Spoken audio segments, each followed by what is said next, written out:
God is change, and hidden within change is surprise, delight, confusion, pain, and growth. You matter. I matter. People are significant and made to matter. Levitate, elevate, communicate, rise above circumstance to suspend judgment and sustain understanding and unity.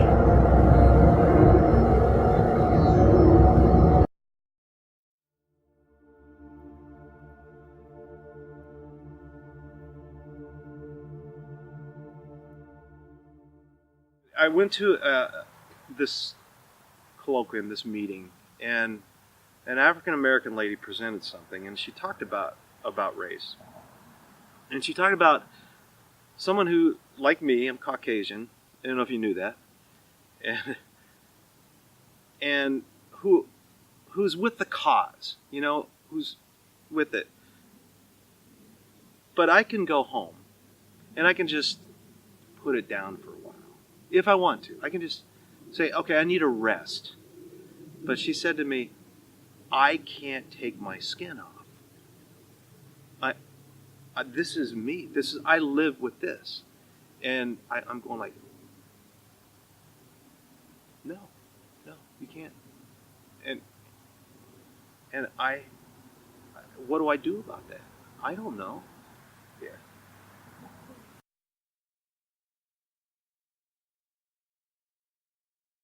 The concept of the power of the white dude. Like I was born in 1963, June 20, 1963, as a little Caucasian infant. And what I didn't know at the time was our society as we know it gave me a little bit more power than you. Because my skin is lighter than yours and my hair is straighter than yours. Now society gave that to me. And I have white friends that argue that that isn't the case. The Civil Rights Bill is passed. We're all on equal footing. But if you're friends with someone who doesn't look like you, you get the story. People with my shade of skin would say, well, I don't look at color. I don't see color.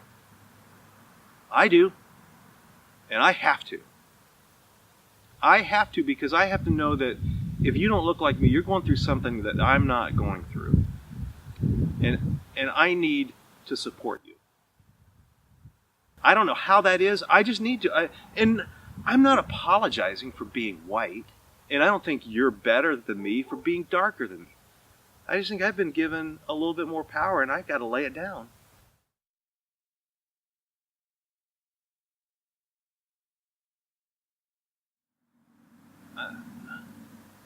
I'm not a sociologist, and I don't have a broad brush approach. All I know is you can be my friend, and I can be yours. That's all I can do. I don't know what else to do other than you're my friend. And if I'm living out my faith, I don't care where I am, you're pretty much greater than me. And again, I don't apologize for who I am.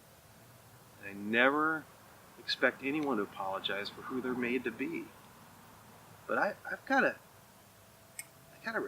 responsibility. If you're human, you have a calling to humanity. And I will put pressure on myself, maybe, but only because I know of the responsibility.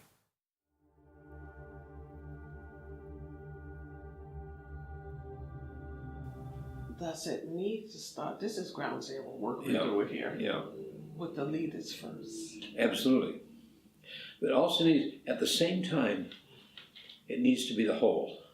The whole. It needs to be somebody that has an articulate way of saying, this is our problem. This is why we think differently. So at least you start with a foundation of what we're trying to hear, because there's going to be arguments to that. So now we have to get on the nitty-gritty. What do we do with the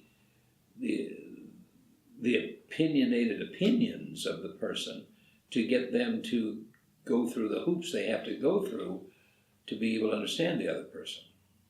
It's an exchange of emotion, of feelings, because a lot of our problem is feelings. It isn't,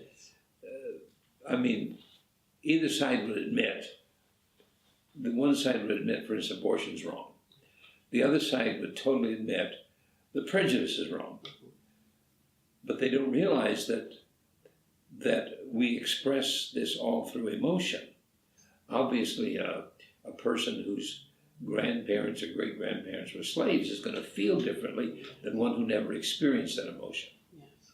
So the dialogue of really getting to the core of the emotion, it's relationship building as well. Oh, absolutely. Absolutely. But relationship building without an elephant in the middle of it. When I love somebody and I care for somebody, I may have a difference of opinion, but the caring, the real idea of loving and knowing that person totally supersedes a difference of opinion. If we approach people with humanity and look for that in them, we get past all the barriers that we've created, all the constructs that have created problems for society and functioning. These are our creations. This is what we have done. We can also take those barriers away, but we have to do it, and it's going to take time, and it's going to take heart, and it's going to involve people really seeing that they're there.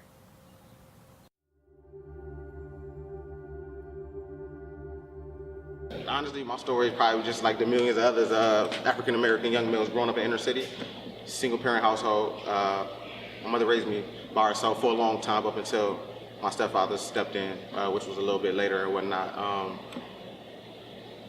Came here to Rochester in 2009 for college, and then in 2013 I became a master's student for strategic leadership, and then from there I became also a graduate assistant for multicultural and leadership programs. And basically the whole idea of that, the whole purpose, of that role is just kind of, as mentioned before, bridge the gap, bring students, faculty, and staff, just increase cultural awareness on campuses. I was forced to, interact with different people that wasn't like me, but not only interact, but also understand, and not only understand, to empathize with them, like, oh, I understand what you're saying. I mean, I'm not the same background as you, but my background is also a minority, so I understand how being a minority background feels.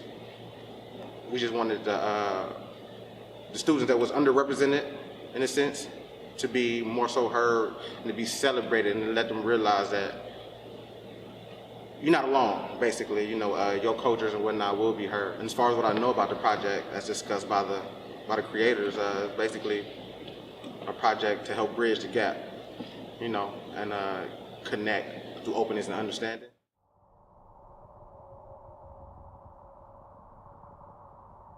The conversations have to take form in a different way.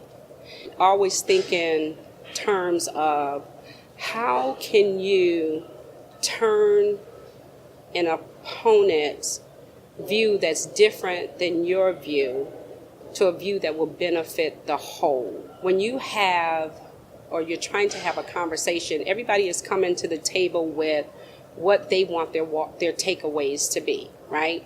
And nobody wants to walk away from the conversation being what we would consider a loser and somebody being a winner. So the question becomes, so how do we get on equal footing, right? So that we can see the necessary changes that we're looking for in today, in particular in America. And it can't be one-sided. If you come to the table already thinking I'm coming in to win, then you've already lost. You come into the conversation hoping that you two won't, when you leave here, you're not going to be opponents. Actually, you're going to be on the same page because you know that the outcome just doesn't benefit or serve yourself, but it benefits and it serves all. It's reimagining something that you've never imagined before. You know, when we're together, you know, we want the same thing. I believe everybody in this country wants equality. We want justice. These are the same things, but the how we get there to get those tangibles is always the challenge.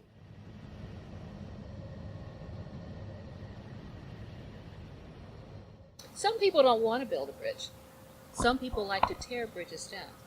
It's unfortunate, but history tells us that there are people that do not want to build bridges. History tells us that that's contrary to who they are. So dealing with that is very frustrating, because you know the world has great promise. You know the world has the ability to transform itself. But there are people that do not want change. They want to keep things as they are. And I'm really not sure exactly how to deal with that, because that's very frustrating at times. It makes me want to get into my spiritual self to be able to handle that, because there is more good. And I think there's more abundance in the world than lack, but the world has been built on lack, and then also on greed. And that's where there's a disparity. Building bridges can make so much of a difference in a corporation, in your family, in your home, with your spouse, with your boyfriend. I mean, building bridges is key to it all, because we work in a network in life, not just one straight line. It's a network of hearts connecting. There's so much opportunity in the world to change it and transform it, but it's going to come by looking within first and then looking out. If people take time to look within and look at their own issues, maybe the walls that they've created, and they tear those walls apart, then they'll be able to create a bridge with someone else.